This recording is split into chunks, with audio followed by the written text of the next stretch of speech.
Cara irmã Emma, venho te anunciar a minha partida para o Brasil. Foi uma decisão muito rápida. Por isso, não conseguiremos nos despedir pessoalmente. Espero que me entenda. Ao chegarmos lá, eu e meu amigo Henry partiremos cerca de 50 quilômetros para o interior entre os crocodilos e as serpentes. O Sr. Perret me presenteou com um saco de dormir e papai com um fuzil de caça e um par de belas pistolas, porque vamos a um país completamente selvagem. Se eu não morrer ali, continuarei a ser o teu dedicado irmão.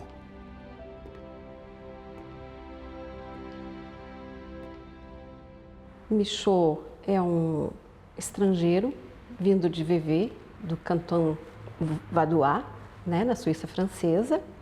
Um jovem burguês, de uma família burguesa, que era bastante envolvida no comércio de vinho.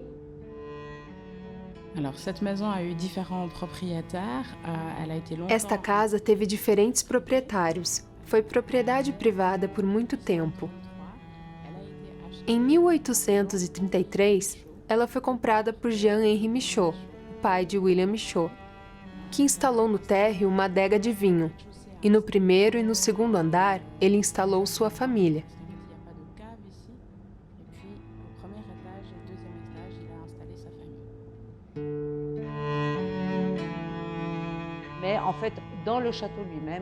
Mas, na verdade, nessa casa, ele não morou muito tempo. Ele morou talvez uns 10 anos aqui. E é engraçado pensar que depois essa casa se tornou um museu e que esse museu herdou as cartas e os desenhos que ele enviava às suas irmãs. É uma infância com muitos irmãos e irmãs. Havia 5 meninas e 2 meninos. Ele era o mais velho, o William. Se chamava Guillaume, mas todos já o chamavam de William desde muito jovem. Em 1844, Louise, a mãe de William, de seu irmão e irmãs, faleceu. E a partir desse período, porque era ela quem claramente cuidava da casa, administrava a casa, auxiliava seu pai. E a partir desse momento, os negócios não vão tão bem. E para ele isso mudou muita coisa. Ele tinha 15 anos, era muito apegado à mãe. E William Michaud não parecia ter interesse de suceder seu pai. E é aí que ele ouve falar, a partir de outras pessoas de Vevey que haviam partido e retornado à cidade, sobre a possibilidade de partir para o Brasil. Michaud então sai aos 19 anos da Suíça, vem ao Brasil, imbuído de um espírito aventureiro, com uma visão de paraíso.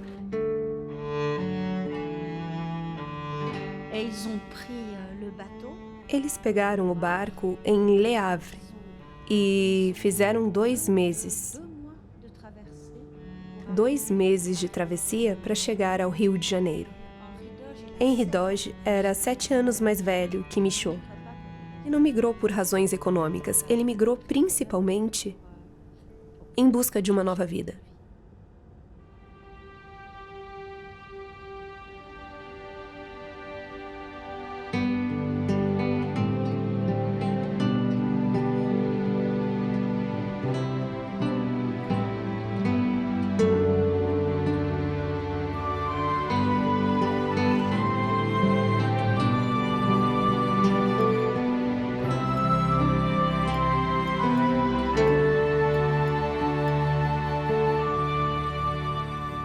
Querido pai, tu não fazes ideia da beleza, da grandiosidade e da riqueza da vegetação no Brasil. Vê-se por toda a parte árvores gigantescas, cobertas de cipó, de plantas grimpantes e as flores mais bonitas até o topo, coqueiros elegantes e muitas outras espécies de palmeiras que não conheço, bananeiras de largas folhas, bambus e nogueiras da Índia, magníficos, no meio da bonita mata, à direita e à esquerda da estrada. Ainda tem pequenas casas de campo bem graciosas e brancas como a neve. o que contrasta admiravelmente bem com o verde escuro da mata. O singular aspecto da cidade e o grande número de negros que circulam nas ruas me surpreenderam no primeiro dia, mas aquilo rapidamente passou. Parece-me que habito no Rio de Janeiro há muito tempo.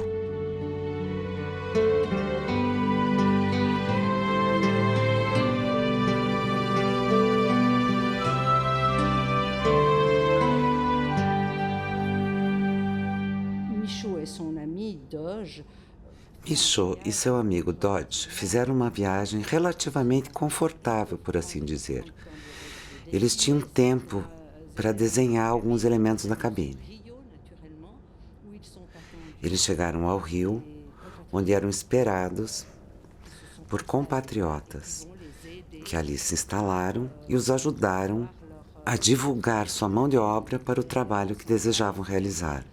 Quer dizer, encontrar uma fazenda para criar o bicho da seda.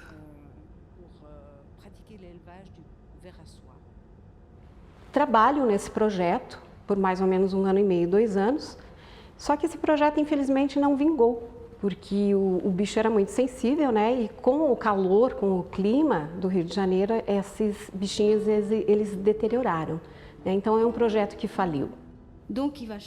Então ele procurou outras formas de viver e se tornou, como ele sabia desenhar muito bem, tinha formação como cartógrafo, então sabia fazer a cartografia, cartografar uma região. Ele foi convidado por um engenheiro francês que o levou pelo interior do Brasil, por Minas Gerais, interior de São Paulo, para fazer levantamentos cartográficos. E Michaud era o desenhista desses mapas. E ele fez um trabalho incrível com isso. E a partir disso, Michaud chamou bastante atenção do governo da província de Goiás, que acabou convidando ele para trabalhar lá em Goiás como professor de francês, para ensinar desenho. Michaud declinou esse convite e voltou para o Rio de Janeiro.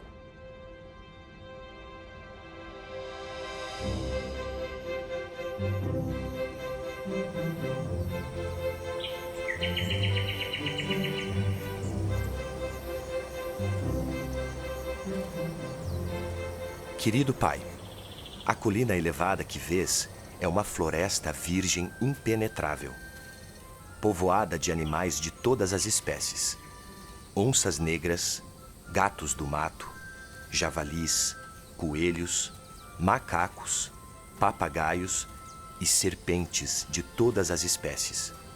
As mais terríveis são as surucucus e as jararacas.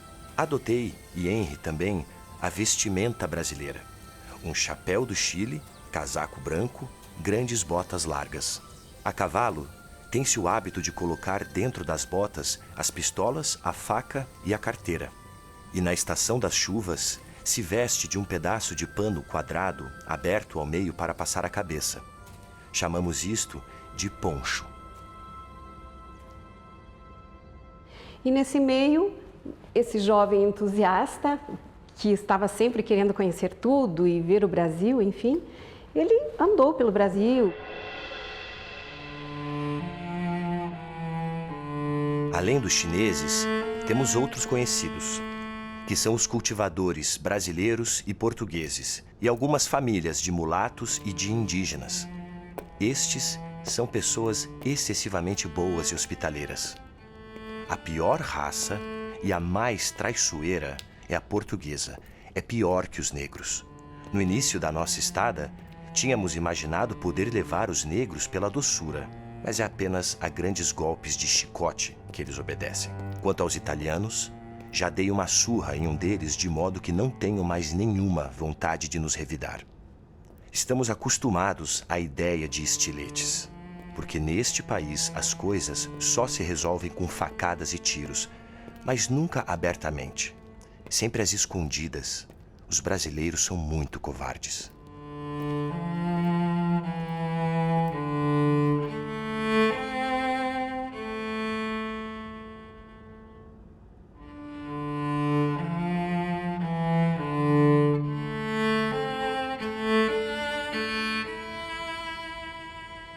A gente entende que Ao mesmo tempo que ele se adaptou nesse meio, essa convivência às vezes também não era muito fácil naquela época. A gente sabe dele que haviam bastante disputas, né, intrigas. Quando o Michaud sai da Suíça e vem para o Brasil, ele seguramente já havia ouvido muitas coisas a respeito da imigração, das colônias do Brasil, desse mundo fascinante que talvez parecia utópico, mas que para Michaud parecia atingível, né? E não só para Michaud, para muitos imigrantes da época, no século XIX, né, que vinham em busca dessa visão do paraíso.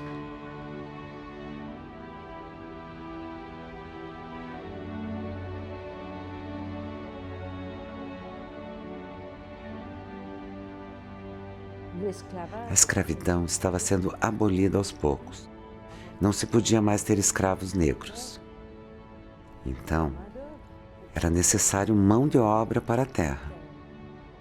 Então, incentivou-se a instalação de colonos, a quem eram dadas condições mais ou menos agradáveis, mas que eram, sobretudo, os que podiam pagar, que podiam comprar a sua instalação. E é esse país que vai ser seu país de adoção. Ele vai se tornar brasileiro oficialmente. Ele tomará a nacionalidade brasileira anos após a sua chegada.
E do Rio de Janeiro já havia esse burburinho, né, em torno das colônias do Paraná, do sul do Brasil, e essas informações vinham a partir do ex-cônsul suíço, Perret Gentil, que tinha um plano, que tinha um sonho de conceber uma colônia aos moldes europeus.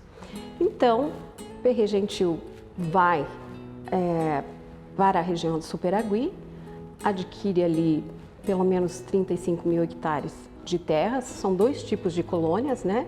As colônias sustentadas pelo governo, pelos presidentes das províncias, e a gente tinha as colônias particulares, né? Que é o caso da colônia do Superagui.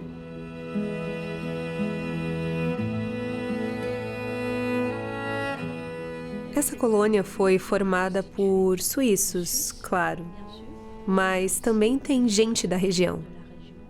Tem alguns alemães, tem franceses, mas sobretudo suíços.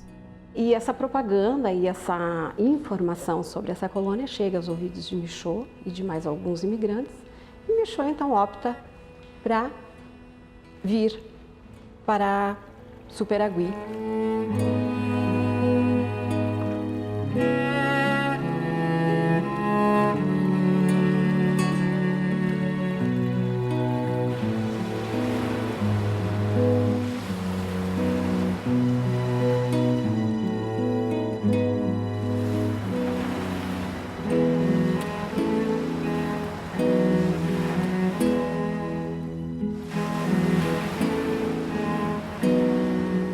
A gente tem 71 cartas que foram escritas por Michaud ao seu pai, às suas irmãs, Emma e Nancy, e também a uma sobrinha chamada Alice. Desde de quando ele chegou em 1848, 49, até 1850, e depois existe uma lacuna.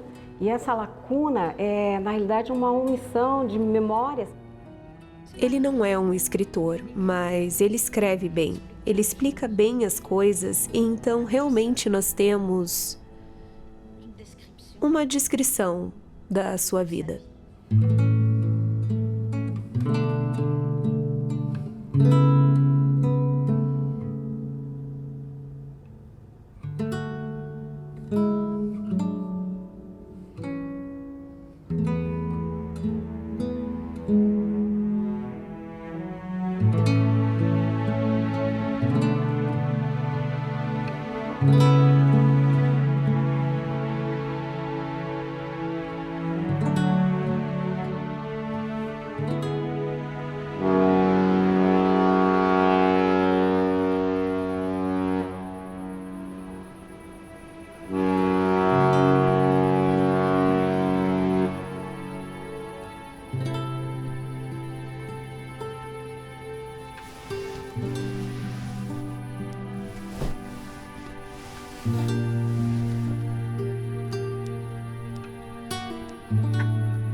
Minha cara irmã Emma, nós temos, minha esposa e eu, aguentado bem e nos encorajado um ao outro todos os dias para vencer todas as dificuldades e poder criar nossa numerosa família. E graças à nossa perseverança, melhoramos nossa situação, de modo que estamos melhor agora do que há 10 anos. Em relação à sociedade, nós não temos aqui ninguém, com exceção de Louis Duria e de Vevé, e Sigvald, um francês de 60 anos bem instruído, que eu vejo frequentemente com prazer. Os outros são 3 famílias italianas e os brasileiros, boa gente, mas sem qualquer instrução. Michaud chega na ilha de Superagui com 25 anos de idade e alguns meses depois ele conhece a nativa Maria Custódio Américo, com a qual ele veio a se casar, a companheira que deu a ele 9 filhos. Ele tinha seu trabalho, primeiro de tudo, como agricultor, de camponês. Ele nunca foi um homem rico, ele nunca foi um homem abastado.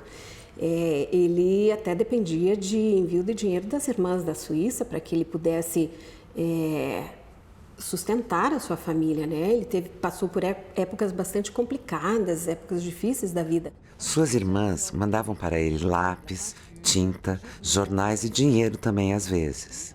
Elas lhe enviavam vários pacotes e em troca ele mandava café.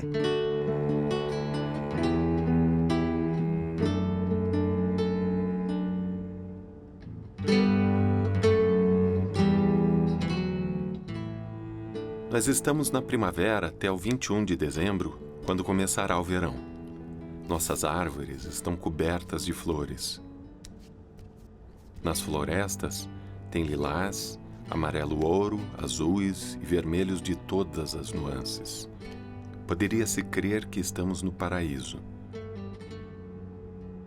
Por último, as flores sucedem-se umas às outras até o mês de maio. Atualmente, os cafezais estão cobertos de flores brancas, como as flores de jasmim. Em frente à nossa casa, temos todas as espécies de flores e arbustos do país. Se essas pinturas não possuem nenhum valor artístico, elas representam fielmente a vegetação daqui. Eu não pretendi fazer uma obra de mestre. Desejei apenas representar a natureza do país, onde vivo há tantos anos.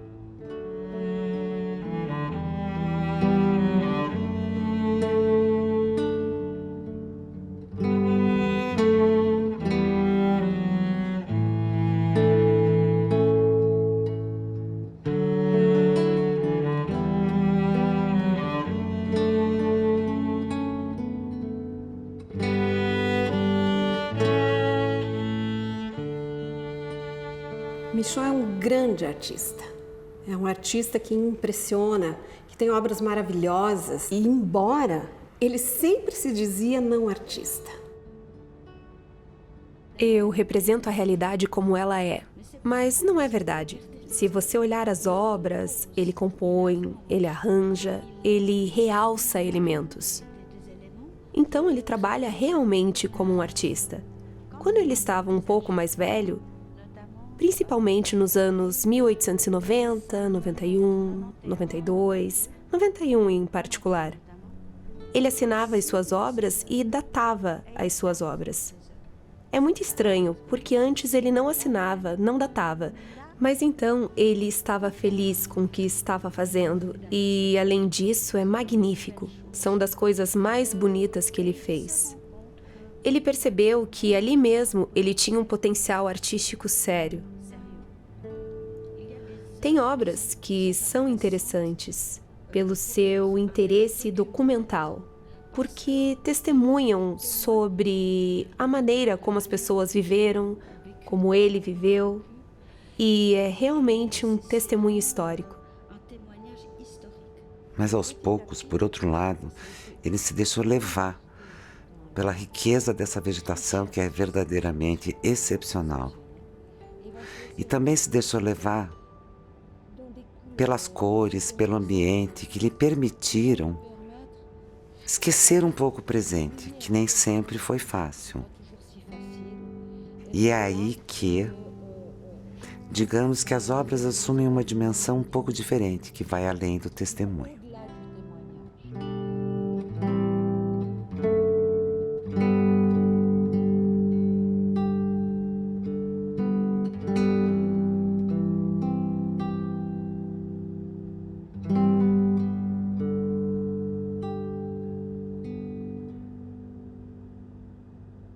As obras de William Michaud, por muito tempo, pouco chamaram a atenção dos habitantes de Vevey. Foi só a partir dos anos 2000 que houve interesse pelo seu trabalho. Em 2002, foi realizada uma exposição e publicação de um trabalho listando todo o conjunto de obras conservadas aqui, junto com as cartas que ele havia enviado para sua família.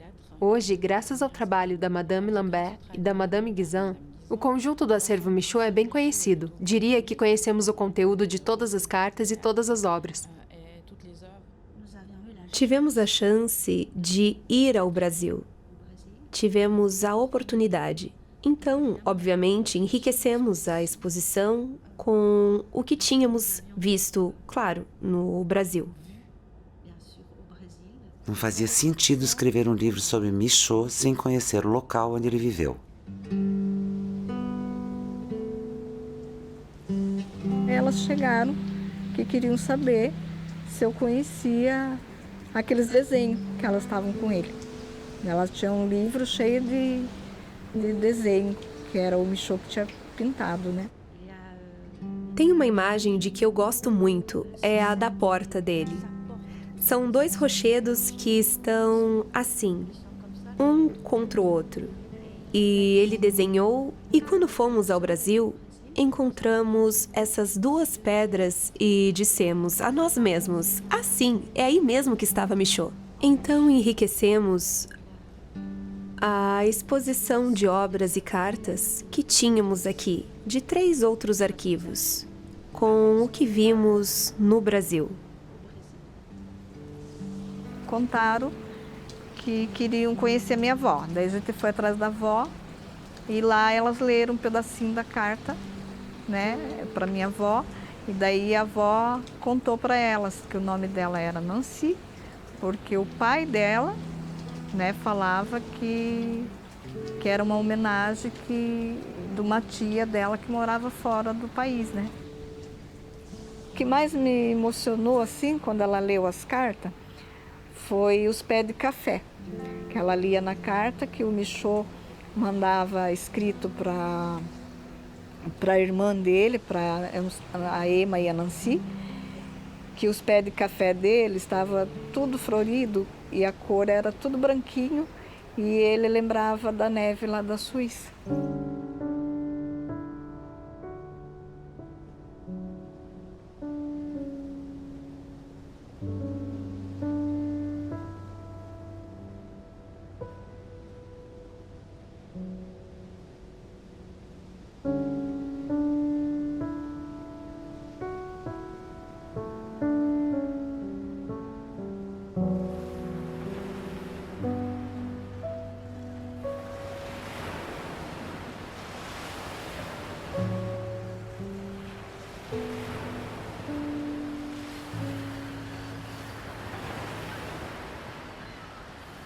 O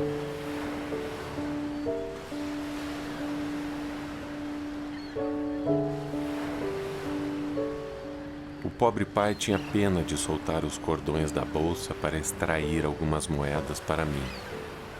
Ah, mas para o meu irmão era outra coisa. Eu me recordo sempre da mamãe, sua bondade, sua ternura, e que eu amei tanto. E é principalmente devido à sua morte que eu deixei a Suíça.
Em 13 de novembro, fomos honrados com a visita do presidente da província, que representa Sua Majestade no Paraná, Sua Excelência, o Visconde de Tonné, descendente de condes franceses que chegaram no Brasil em 1793.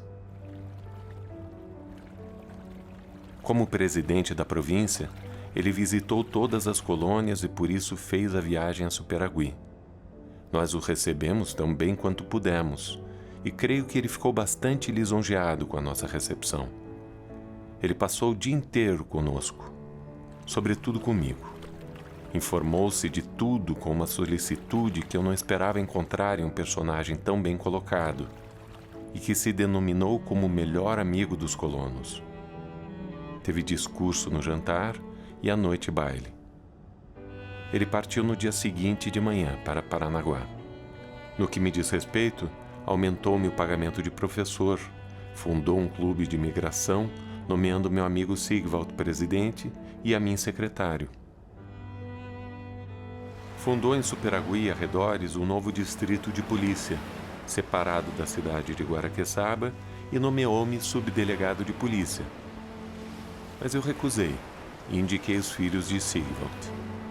Estabeleceu uma agência de correio e eu sou encarregado, de modo que atualmente o Correio de Paranaguá vem aqui a cada 10 dias.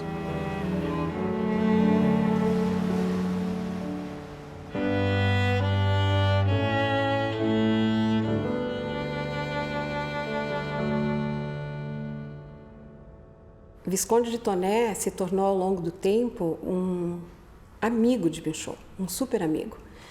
E além de amigo, um admirador e um ajudador.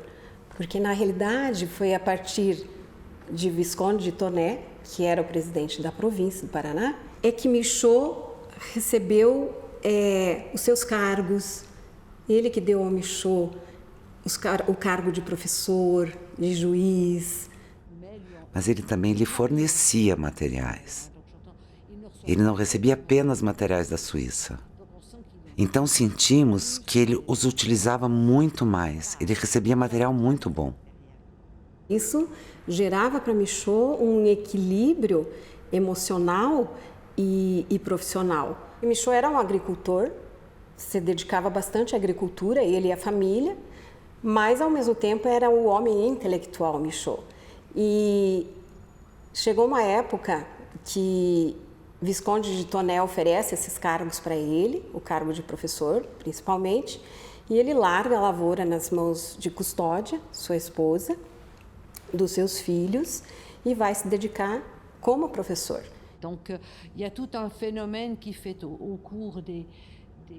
Então há todo um fenômeno que faz com que, durante os 50 anos que Michaud viveu em Superagui, tivessem umas oscilações enormes. Às vezes o comércio ia bem Mas às vezes o café, que chamávamos de ouro marrom, já não valia nada. A colônia cresce com o tempo, começa-se com 30 e poucas pessoas, vai subindo para 450 pessoas e no último censo revela que na colônia havia pelo menos 1.200 e poucas pessoas.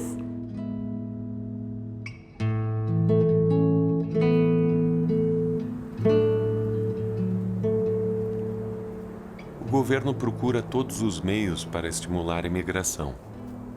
Penso que será estabelecido um cadastro de terras e também que serão decretadas algumas leis que deverão favorecer isso, como a naturalização, a liberdade religiosa e o casamento civil. Quando tudo isso estiver bem organizado, os imigrantes poderão vir mesmo nossos vinheteiros para plantarem vinhedos nas encostas que beiram a Baía de Paranaguá.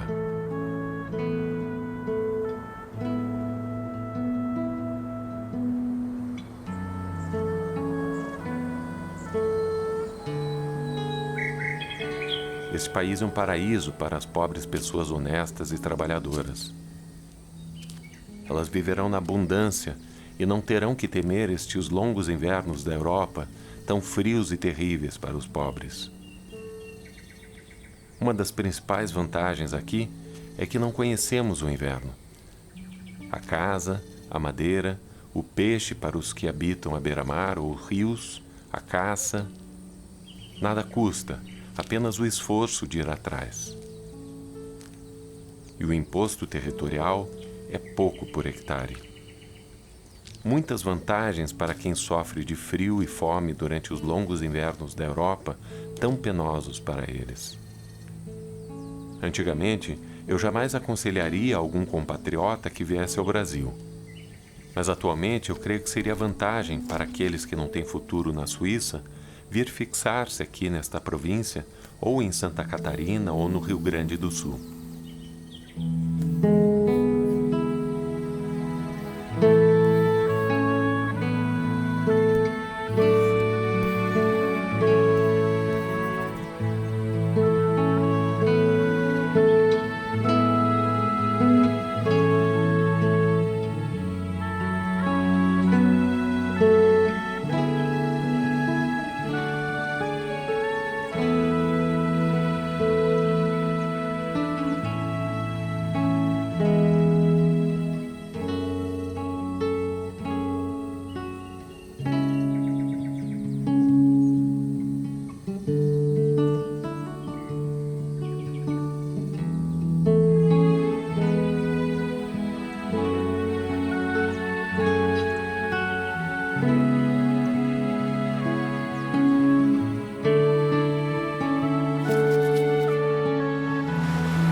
A proclamação da República Brasileira surpreendeu um pouco a todos aqui como na Europa.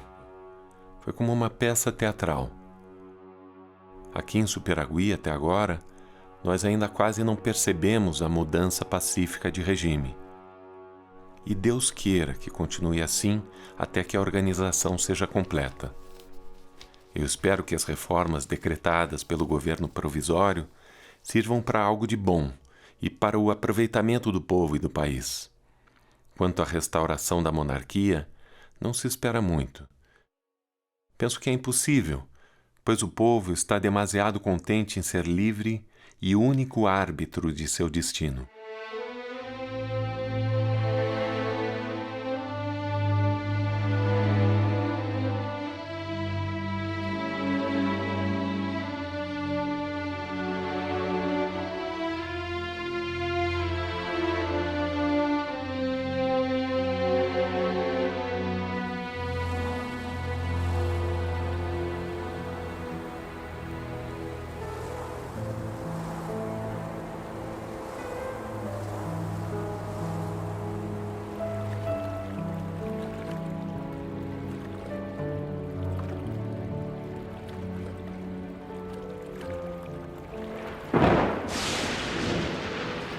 proclamação da República deixou tudo confuso e os negócios não estão ainda em um estado normal e estável. Como deves ter lido nos jornais, muito aqui está em desordem. Já não temos mais que revolução sobre revolução. Todos querem governar e ninguém quer obedecer. Nosso distrito de paz foi abolido, todos os empregados foram substituídos e penso que também vão retirar minha escola. Além disso, tudo está horrivelmente caro. O Brasil republicano está desacreditado no estrangeiro e não sei como tudo isso acabará. Eu me instalei em Superagui, pois parecia-me que a beira do mar estaria mais perto dos amigos e, sobretudo, do país. No entanto, minhas opiniões mudaram desde então. E talvez tivesse feito melhor se tivesse permanecido em Goiás. Guarde minhas cartas para você e não as publique. Não quero influenciar pessoa alguma a vir ao Brasil. Que bons anos eu perdi aqui. E que teríamos podido passar juntos. Mas a juventude é tola como tudo e não aceita conselhos.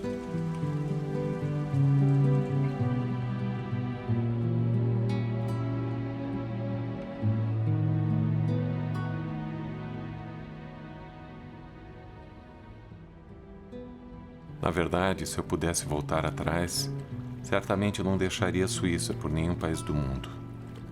É bom viajar, ver todos os países, mas apesar de todas as delícias do Brasil, para um suíço a Suíça ainda é preferível.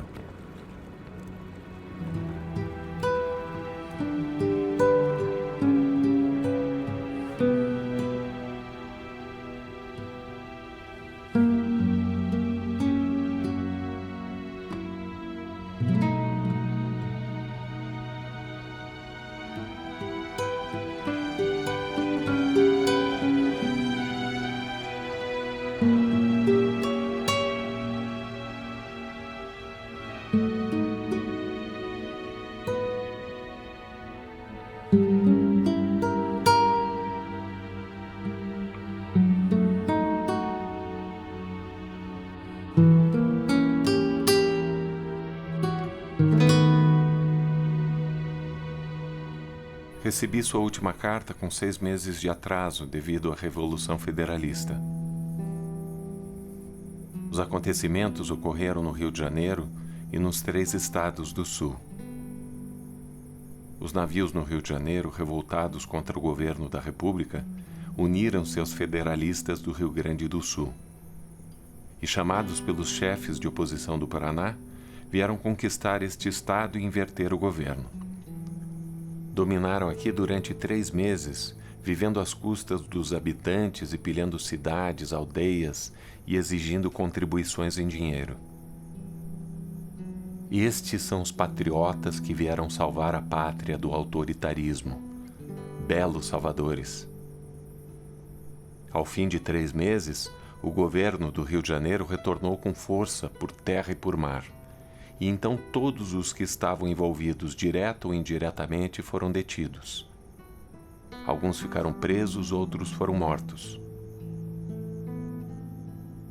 Os soldados, em sua maioria negros, foram enviados a Superagui para deter as autoridades nomeadas pelos revolucionários.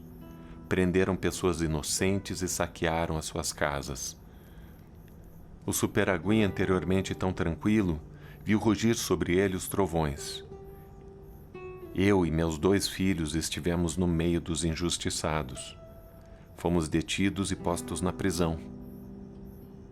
A nossa não participação nos acontecimentos políticos foi imediatamente reconhecida pelo comandante da guarnição de Paranaguá. Mas, pobre irmã, que estragos fizeram em nossa casa.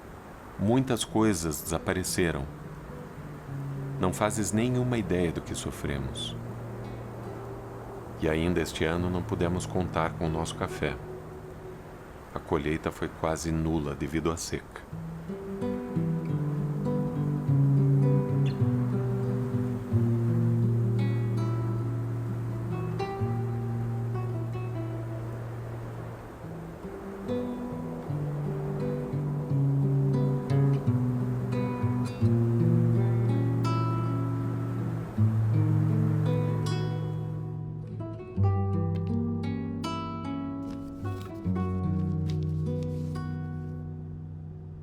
No começo, ele leva as coisas muito bem. Isso o agrada, mas claro que é uma reviravolta. Há acontecimentos que são difíceis. Ele é preso com seus 2 filhos em um dado momento por alguns dias. É descoberto que, afinal, ele não se posicionou.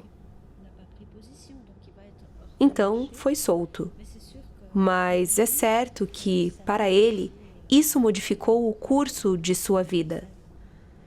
E, em especial, no que diz respeito à colônia de Superagui, ela foi ainda mais abandonada depois da Revolução.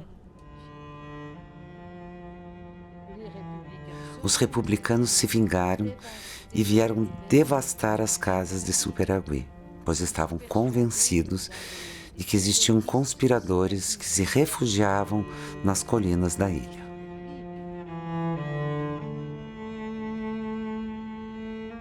Michaud vem a perder a sua esposa, que era a sua coluna, o seu braço direito. Ele perdeu Custódio Américo, a mãe de seus 9 filhos, e isso para Michaud foi um divisor de águas.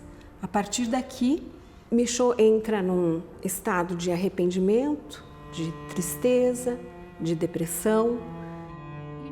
Ele não queria voltar, porque ele não queria que fossem os suíços que pagassem pela sua volta. Ele diz: não quero, não cabe a vocês, minhas irmãs, pagarem a minha volta. Eu fico. Então, é óbvio que tem um lado dele, do homem decepcionado.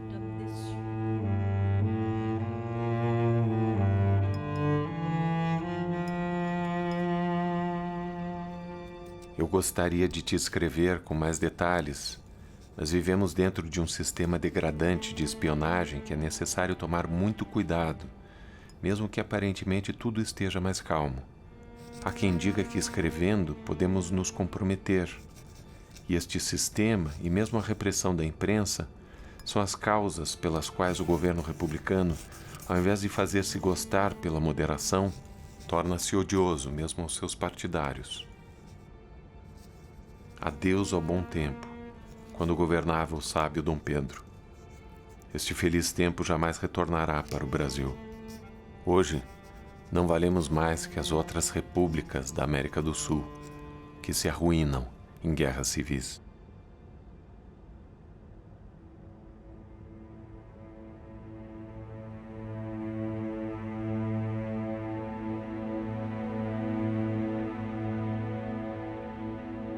A peste está em Paranaguá. Não sabemos ainda como chegou, de onde provém e qual navio a importou. Aqui pessoa alguma vai mais até lá desde o carnaval, temendo contágio. Estamos tão próximos e não temos nenhuma informação precisa. O que é certo é que a cidade foi abandonada por várias famílias que puderam fazê-lo a tempo. Tudo está parado e muitas pessoas morreram. O que primeiramente chamou a atenção foram os numerosos ratos encontrados mortos pela manhã em algumas ruas. Há quem diga que esta doença é muito violenta. 24 horas e é o fim.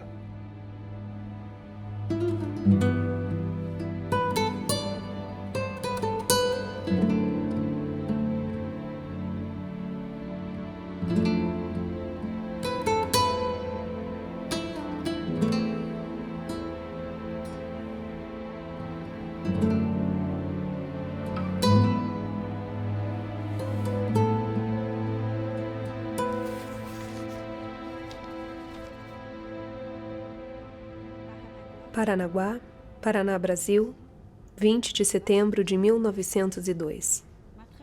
Minha querida tia, estou escrevendo essa carta para você por intermédio do capelão do Hospital de Paranaguá. Ele é um padre francês da Savoia que fica ao lado da Suíça. Vim para Paranaguá procurando alguém que pudesse escrever em francês para lhe dar notícias muito tristes. Nosso pai, Guilherme Michaud, morreu dia 7 de setembro ao meio-dia. Ficou 3 meses doente. Temos o consolo de ter feito todo o possível para salvá-lo e curá-lo. Gastamos quase todo o nosso dinheiro com o médico e com os remédios, mas de nada adiantou. Tivemos a dor de perder e ver morrer nosso muito querido pai. Foi ele quem me disse, antes de morrer, para vir para Paranaguá procurar alguém que soubesse francês para poder te escrever e anunciar a sua morte. Gostaríamos que pudesse vir em nossa ajuda de alguma forma, pois gastamos muito para tratar o nosso pai. Em sua resposta, poderia me dizer se você recebeu o café que te enviamos daqui? Eu e minhas irmãs estamos bem no momento. E esperamos que vocês também estejam. Saudações para toda a família. Seu sobrinho carinhoso, José Henriques Michaud. Paranaguá, Padre Hippolyte Laciat, capelão.